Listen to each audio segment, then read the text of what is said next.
Assalamualaikum warahmatullahi wabarakatuh. Apa kabar anak-anak ustazah semuanya? Semoga kita selalu dalam keadaan yang sehat ya.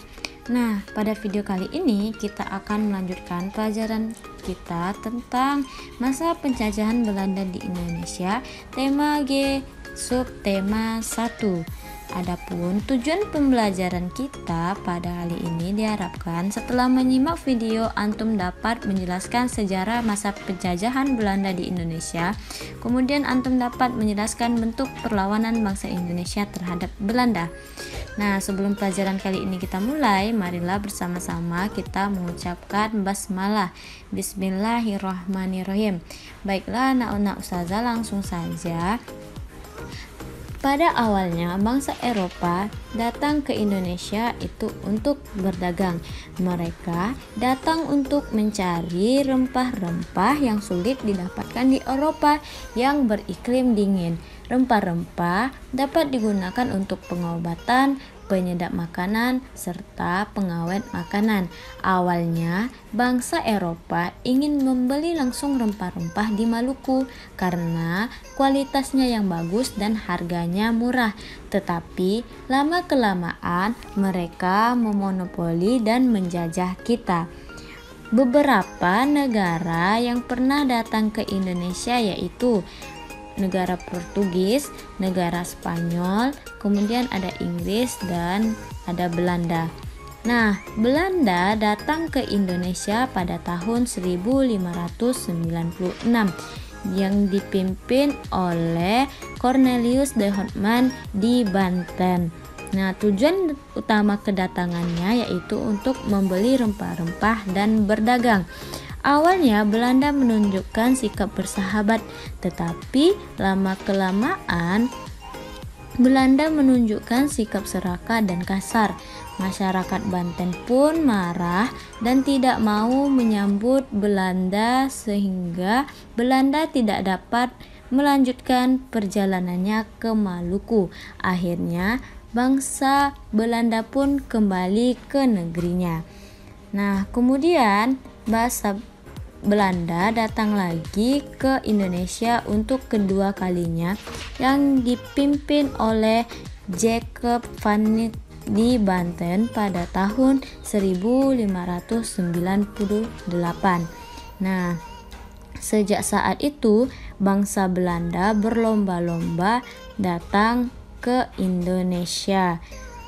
Antara tahun 1596 sampai tahun 1601 terdapat sekitar 65 kapal dagang Belanda memasuki perairan Indonesia. Namun, karena jalur perdagangan di Indonesia dibuka, para pedagang asing pun saling bersaing. Nah, pada akhirnya tanggal 20 Maret 1602 pemerintah Belanda membentuk Verenigde Oost-Indische Compagnie atau VOC yang artinya Persatuan Dagang Hindia Timur. Tujuannya adalah untuk mencari keuntungan sebesar-besarnya melawan pesaing, dan pemerintah Belanda pun memberikan hak monopoli kepada VOC, yaitu pertama, untuk membuat perjanjian dengan raja-raja. Yang kedua, menyatakan perang dan mengadakan perdamaian. Yang ketiga, membuat senjata dan mendirikan benteng. Yang keempat, mencetak uang, mengangkat dan memberhentikan pegawai. VOC melakukan monopoli rempah-rempah yang artinya rempah-rempah hanya boleh dijual kepada VOC dengan harga yang telah ditentukan oleh VOC. Waktu itu Peter Both diangkat sebagai jenderal VOC pertama yang berpusat di Ambon. Setelahnya, Jan Pieter John Koen diangkat menjadi gubernur jenderal dan pusat VOC dipindahkan ke Jayakarta atau Jakarta pada tanggal 31 Mei 1619. Nah, alasan pindahnya karena letak Jayakarta dianggap strategis bagi pelayaran perdagangan. Namun, sejak saat itu timbul perlawanan di mana-mana. VOC kemudian melakukan politik adu domba terhadap berbagai kerajaan di Indonesia agar saling bermusuhan. Kemudian Belanda akan membela salah satu dari kerajaan yang berselisih dengan syarat kerajaan tersebut harus tunduk kepada Belanda. Nah, saat menjelang abad ke-19, keadaan keuangan VOC memburuk sehingga VOC mengalami kebangkrutan. Akhirnya, pada tanggal 31 Desember 1799 VOC dibubarkan dan kekuasaan VOC diambil alih oleh pemerintah Belanda. Tapi penjajahan masih berlangsung ya anak-anak ustazah.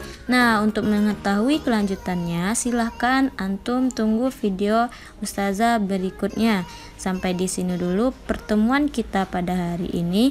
Ustazah akhiri. Wassalamualaikum warahmatullahi wabarakatuh.